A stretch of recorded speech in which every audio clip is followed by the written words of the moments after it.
shorter commentary, because why not?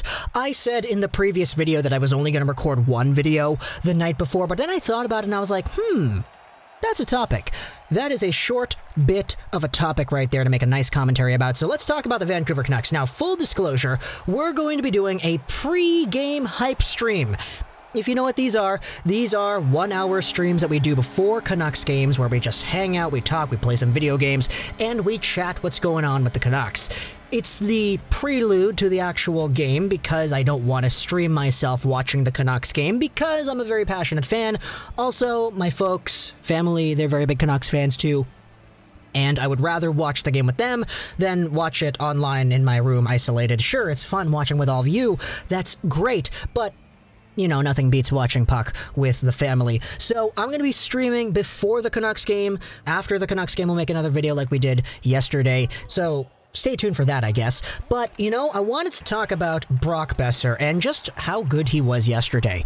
I don't know if I expanded on this to the extent that I would have liked to in yesterday's post-game video. But Brock Boeser not only looked like the Brock Boeser in his rookie year in 2017-2018 where he was just unloading goals like crazy, but he actually had a lot more other things that I liked about his game too. Now, firstly, on that first note, he did say to the media, yeah, I feel like my shot from my first year is back, and baby, my goodness, that is what we want.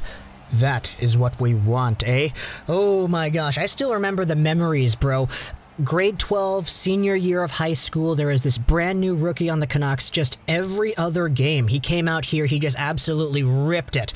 And I mean ripped it. Top of the circle on the power play, ripped it. On the rush, ripped it. One-time shot on Matt Murray, ripped it. He just couldn't stop scoring these beautiful goals.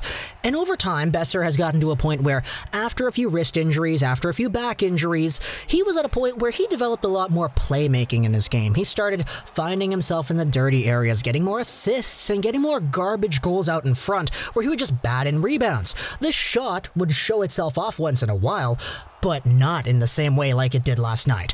And Lego, what are you doing? You're overreacting. You're making a video talking about how he's good again, but it's just been one game. What are you doing, Lego? And I know I'm overreacting, but that's what Canucks fans do, buddy. We overreact. That's what we do. That's what we do. And you can't tell me I'm wrong about that. Also, what I liked about Brock Boeser was the trust, because both of Brock Boeser's goals that he scored last night were very big, trusting plays in his teammates. Firstly, the first goal he scored was where Brock Boeser was just letting Quinn Hughes do all the work. Quinn Hughes was at the point trying to keep the puck in. He fell down. He was taken down. Brock Boeser was back deep in the Oilers zone.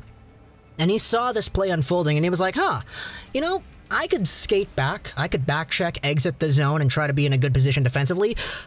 But if Quinn Hughes wins this puck battle, and he sends it back in, I'm in all alone by myself. So he just waited. And he just stood there. I think he might have been calling out. I'm pretty sure there probably was a Canuck calling out somewhere, telling Huggy Bear to just send it back in. Tyler Mott was there tying up Darnell Nurse's stick, I believe, so he couldn't take it away and go on a 2-on-1.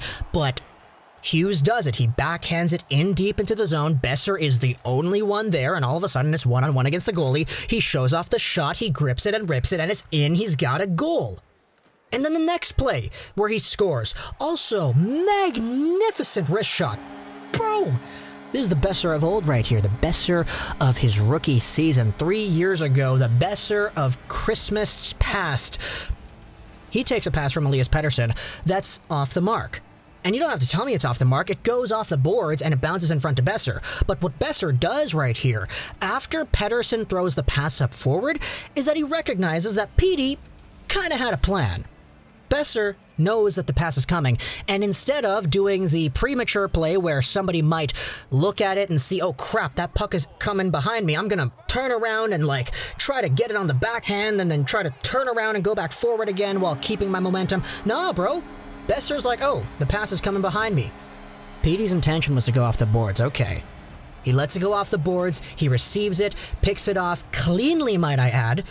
He just comes right into the zone, shoots it, scores, boom. Two very trustworthy plays. Firstly, trusting that Quinn Hughes could win the puck battle and send it back in. Secondly, trusting that Elias Pettersson's puck pass will find its way to him in a proper way. If Boeser turned around and tried to corral it or whatever on the backhand and try to go back the other way, it would have been dead right there. The play would have stopped, the play would have been turned around, and the Oilers could have come back. Who knows what could have happened? Maybe they score. I don't know. But instead, he's like, okay, it's Elias Pettersson, probably one of the most finesse, best skill players in the game today, sending a pass up to me, and there's a whole bunch of room. Okay, it's going behind me. All right, I'll just wait for it to go off the boards, bounce back into my stick in front. And the angle was perfect. He picks it off perfectly. This is that chemistry that I'm talking about here, and this is that trust that I'm talking about. You think Henrik and Daniel Sedin can do that with any other players aside from each other? No. Radim Verbata was okay with this team. I mean, he had 30 goals for crying out loud. But you think the Sedins could go out there and expect the same kind of play from Lyndon Bay or Ben Hutton or whatever? No. The fact is the Vancouver Canucks have players who are elite now, and they're so capable at being elite that all the other guys around them are like, okay, well, I trust you to send a very good pass up to me, or I trust you to win that puck battle, so I'm just going to hang around here, cherry pick for a little bit. I know you're going to win that battle, and when you do, you're going to pass it to me, I'm going to get a goal. I love that.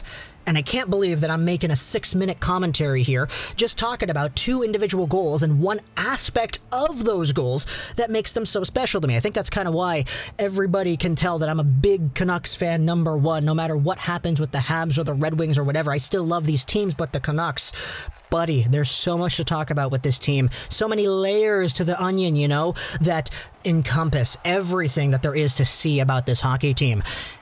And you know, I love to see it. Absolutely love to see it. Brock Boeser going out there, trusting his teammates. Who knows if we see that later tonight. If the Canucks get shut out like 5-0 or whatever tonight, then okay, cool, it's a one-off game. Maybe the first game I kind of overreacted a little bit, but you know, that's me. Just trying to save myself some anguish of the future me, because the future me knows what happens in Game 2 against Edmonton, and current me, who's uploading this video, does not. Speaking about that, at about 5 p.m. PST, let's go over and do ourselves a hype stream. Come over onto the YouTube channel. We're going to be doing a stream. It's going to be chill. We're going to be talking to the chat. I'm just going to be opening up some hut packs. You know, I've got some other stuff that I need to do for Hockey Ultimate Team. Just have that on in the background while we're interacting with the folks. We're going to be streaming until the start of the Canucks game, and then I'm going to stop streaming, head over to the living room, hang out with my family, watch the game there, and then maybe make a video about what happens in the game after, depending on if there's actually good stuff to talk about. Which, you know, there probably is. You can see this crazy, dumb video topic that I've made right here. You can see that I can make videos out of nothing. But yeah, talk to me in the comments what you think about this Brock Boeser stuff. Join me later today when we indeed do our hype stream. I cannot wait to see that. Hope you enjoyed this video. So that's Troll 9, and bye.